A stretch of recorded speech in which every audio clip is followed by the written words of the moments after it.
तर वर्धा जिल्ह्यामध्ये मुसळधार पाऊस सुरू आहे। जिल्ह्यातील नदी नाल्यांना पूर आलाय। शहरासह ग्रामीण भागातील जनजीवन त्यामुळे विस्कळीत झालंय। वर्धा जिल्ह्यात मुसळधार पाऊस बरसतोय। अनेक सखल भागात पाणी साचलेलं आहे। इथला आढावा घेतला आमचे प्रतिनिधी प्रमोद पानबुडे यांनी। पाहूयात। मुंबईसह संपूर्ण राज्यामध्ये हवामान विभागाने अलर्ट जारी केला होता आणि 2 दिवसापासून वर्ध्यामध्ये रिमझिम पाऊस होता। परंतु आता जवळपास अर्ध्या तासापूर्वी वर्ध्यामध्ये चांगलाच मुसळधार पाऊस कोसळायला सुरुवात झाली आहे।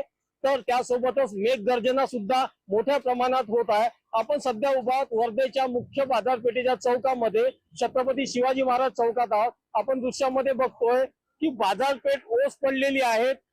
पादचारी जे आहेत त्यांची वाहतूक बंद झालेली आहे। फक्त 4 चाकी वाहने चालू आहेत आणि मुसळधार धो धाराचा पाऊस पडत आहे।